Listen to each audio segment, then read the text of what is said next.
Now, growing up in the 1970s, Thursday nights meant only one thing: Top of the Pops. A chance to see how your musical heroes were getting on in the charts and to catch a glimpse of the dance group Pan's People. Well, Flick Colby, who's died aged 65, was the American dancer and choreographer who came up with the girls' routines week in and week out. Not everyone approved. Mary Whitehouse complained that their costumes were too revealing, and BBC managers asked the dancers to hide away when Prince Charles visited TV Centre in case he was shocked by their outfits.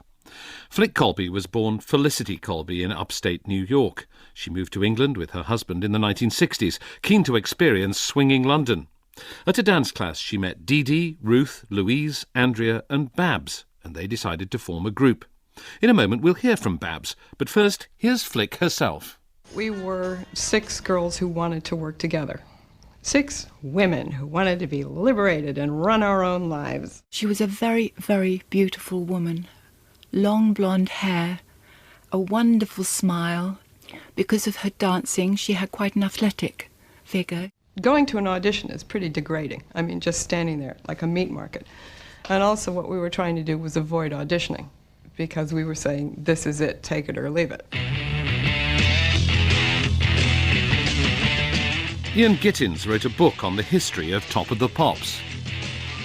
When Top of the Pops began, which was in 1964, a lot of the artists, particularly American artists, couldn't appear on the show.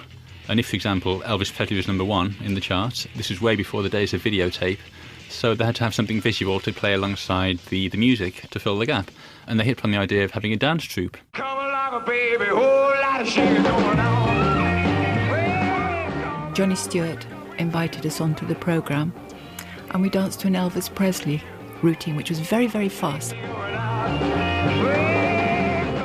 What sort of impression did Pan's People make when they first appeared on the show?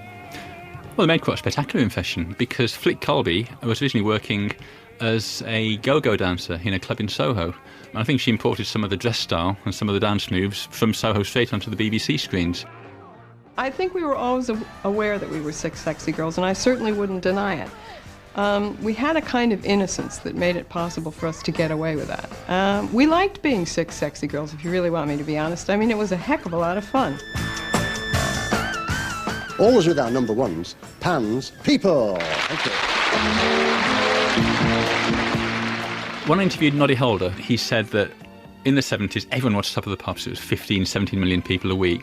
And the reasons was that the kids watched it for Slade and The Sweet and T-Rex. The mums watched it for Julio Iglesias and Des O'Connor. And the dads watched for Pan's People. I remember when I first became conscious of my popularity, it was when the guy who was checking out the tall blonde in front of me at the supermarket said, "You're pretty enough to be in Pan's People." Right now it's time for a touch of glamour, and here comes Pan's People to dance to the number 28 sound, Mama's Pearl from the fabulous Jackson 5. The challenge for Flick as the choreographer was very steep, wasn't it? Because you couldn't get your routine together until you knew what position in the charts a particular record was going to be. What was the process each week? Flick would sit with the producer, and then they would make a gamble on what they thought might be climbing in the charts. The costume designers would work with Flick on a costume, and then, having created the routine and rehearsed it and rehearsed it and rehearsed it, we would then all hover around a telephone and wait for the news to come through about 5:30 as to whether or not our choice had climbed or not. And if it hadn't, there would be a loud groan. And not only a loud groan, but a hell of a lot of work, I should imagine. Yes, and you start again with another record that was climbing. Because we were used to cover a piece of music that they didn't have coverage for, we really got some inappropriate stuff.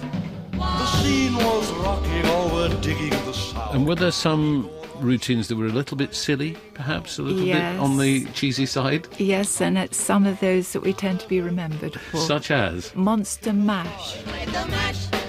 They played the Monster Mash. I was painted green, Ruth was a gorilla, Cherry, I think, was the Empire State Building. It was just very bizarre. She said she was aware she was making watercolours, not oil paintings, but she said these aren't Broadway routines, I had one day to do them. What can you do? But she did this one routine, which I will never forget, which was to bridge over troubled water. And bearing in mind that people remember us for raunchy things and hot pants, this was a very lyrical and beautiful routine. And she just danced. When you're weary, When I think about it now, I kind of get a little shivery. feeling small. She was just the most beautiful human being. More than her looks, it's what came out of her heart and her soul.